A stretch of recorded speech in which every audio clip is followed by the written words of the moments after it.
Depuis quelque temps, l'état de santé du pape François fait la manchette partout à travers le monde. En effet, le vendredi 14 février dernier, pour la Saint-Valentin, le pape François était, lui, admis à l'hôpital Gemelli de Rome alors qu'on soupçonnait une bronchite.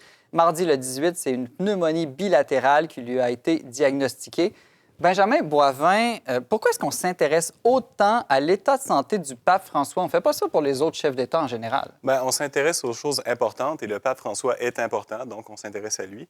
Et puisqu'il est malade maintenant, bien, on s'intéresse spéciaalement à lui parce qu'on a peur de le perdre, ou peut-être on a hâte. Hein? Certains ont peut-être hâte de le perdre, je ne sais pas. Bien, tu dis ça, mais quand Donald Trump a eu la COVID, on a entendu parler.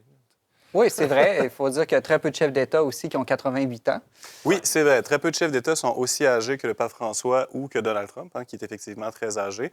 Bon, il est certain que le pape, hein, comme il règne habituellement jusqu'à sa mort, là, c'est la norme, exception faite de Benoît XVI qui a choisi de démissionner, bien, on a plus tendance à avoir des nouvelles de maladies et de grandes difficultés de santé vers la fin des pontificats. On se souviendra de Jean-Paul II qui avait été malade pendant presque 10 ans. Il avait une très longue agonie. Il était très, très malade et très publiquement aussi.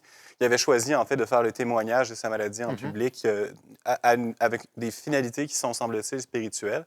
Et donc, bon, le pape François actuellement est très malade et beaucoup de chefs d'État se préoccupent de lui. Il a été visité par Giorgia Meloni, qui est la présidente du Conseil italien. Il a été visité par son secrétaire d'État, Pietro Parolin. Et il semble que cette fois-ci, bien, ce soit plus grave que l'une des nombreuses autres fois auparavant où il a été admis à l'hôpital pour divers soucis de santé. Il a une longue histoire de maladies, notamment de maladies pulmonaires. Dans son jeune âge, on lui avait enlevé une partie du poumon. Si bien que sa pneumonie bilatérale, bien, c'est tout de même assez impressionnant d'avoir une pneumonie dans les deux poumons quand même pas deux poumons complets. C'est peut-être le premier miracle du pape François. Oui, qui sait. Alors, trêve de plaisanterie, le pape François, on comprend pourquoi son état de santé pourrait inquiéter, susciter un intérêt auprès des catholiques. Mais pourquoi est-ce que c'est le monde entier, y compris les gens qui même n'aiment pas le christianisme ou le catholicisme, qui s'intéressent autant au pape? Après tout, je pense, là, le pape, il n'a pas d'armée à part quelques petits gardes de Suisse. Le Vatican n'est pas très riche, n'a pas un pouvoir financier, disons, qui est important à l'échelle mondiale. Attention, Simon, ça, il y a bien de l'argent caché. On dit que le budget global du Vatican est à peu près l'équivalent d'une université de taille moyenne, comme l'Université Laval de Québec, donc c'est quand même pas très significatif pour un pays. Et donc, beaucoup du budget sert à des causes charitables, en fait, partout dans le monde aussi. Oui, donc, Benjamin, elle est où, en fait, cette importance du pape? C'est vrai que le pape, aujourd'hui, n'exerce plus l'autorité politique qu'il a sans doute exercée dans les siècles précédents. Donc, avant le 19e siècle, le pape était à la fois une figure d'autorité spirituelle, mais aussi un individu qui disposait de beaucoup de pouvoir sur le plan temporel, un pouvoir d'influence, parfois même un pouvoir de contrainte. Donc, on déposait les rois, on choisissait les empereurs, on envoyait en Terre sainte des croisés. Vraiment, on faisait la nouvelle, pour vrai, au Moyen-Âge, quand on était pape. Au 19e siècle, progressivement, avec la diminution des États pontificaux, finalement, leur abolition, à ton grandeur. Oui, peut-être. Hein? On pourrait discuter de ça à un autre moment. Le pape est vraiment devenu plus une figure d'importance spirituelle, une figure d'influence. Et donc, de façon correspondante, en fait, les papes ont beaucoup plus écrit depuis la fin du 19e siècle et sont devenus des figures d'influence partout à travers le monde. On va s'intéresser à savoir ce que le pape dit. Évidemment, avec les médias aussi. Oui, avec la montée en puissance des médias, il est beaucoup plus facile aujourd'hui qu'auparavant de savoir ce que le pape a dit, pourquoi il le dit, dans quel contexte. Et il l'a-tu dit dans l'avion, il l'a-tu dit en char, je ne sais quoi. Et donc, le pape François, bien, lui, ça a été un hyper-communicant dans cette tendance générale historique qui s'est établie. C'est peut-être le paroxysme de ça. Il a publié énormément, il a donné énormément d'entrevues, il a fait énormément de discours, il a publié des livres. Et c'est devenu une figure qui est appréciée largement en dehors des milieux catholiques où, évidemment, bien, lorsqu'on est catholique, on est soumis à son autorité.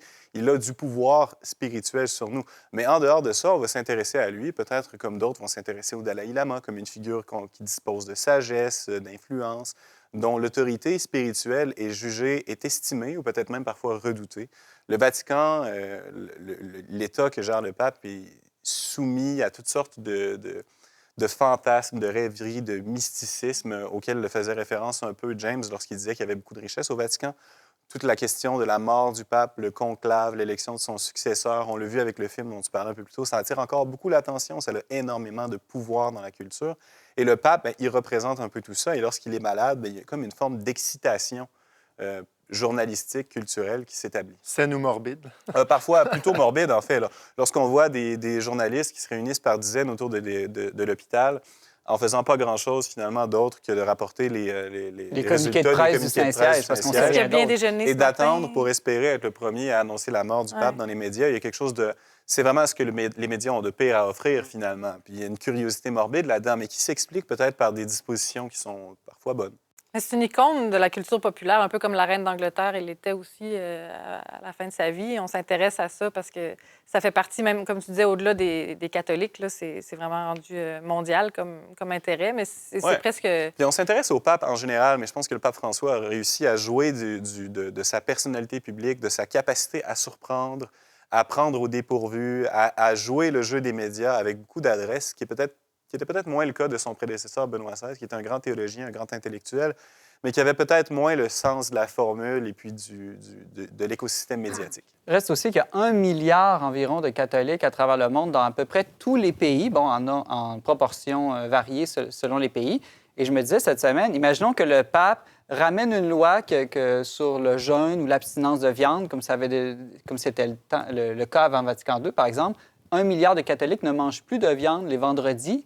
L'impact mondial de ça, c'est un impact dans la chaîne alimentaire, les menus de tous les restaurants, les relations sociales, même un impact écologique très significatif. Bien, les McFish, ça existe à cause de ça, paraît-il. Bon, donc le pape a quand même un pouvoir qui peut changer la vie de 1 milliard de personnes. Oui, et puis au-delà du fait qu'il n'existe plus un pouvoir temporel aussi important qu'à l'époque des États pontificaux, il demeure que le pape est également à la tête d'un ensemble d'activités diplomatiques et caritatives extrêmement importantes. Le pape est impliqué directement dans des conflits, ou du moins dans les délibérations géopolitiques en Ukraine, en Russie, au Moyen-Orient, autour du conflit israélo-palestinien. Il est impliqué dans des débats avec le gouvernement chinois sur la liberté religieuse dans ce pays-là.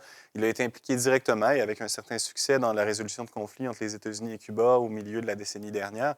Donc, ça demeure une figure politique qui, en raison de son autorité morale ou spirituelle, est capable d'avoir un impact politique concret. Et puis, il est par ailleurs le chef de toute une entreprise caritative mondiale. La plus grande du monde, en fait. Oui, elle est très diversifiée, qui sert toutes sortes de besoins très variés dans les pays du Nord, dans une certaine mesure, mais aussi beaucoup dans les pays du Sud, dans le tiers-monde, qui fonctionne en grande partie, ou en tout cas dans des proportions importantes, sur la base de l'aide qui est apportée par l'Église dans ces pays-là.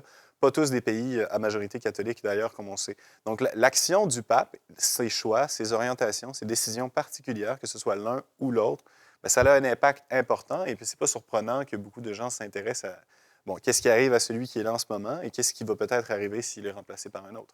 Benjamin Boivin, on va surveiller nous aussi l'état de santé du pape, mais pas de manière morbide, mais disons peut-être dans l'espérance ou la prière. Tu es journaliste au magazine Le Verbe. Merci beaucoup. Bienvenue.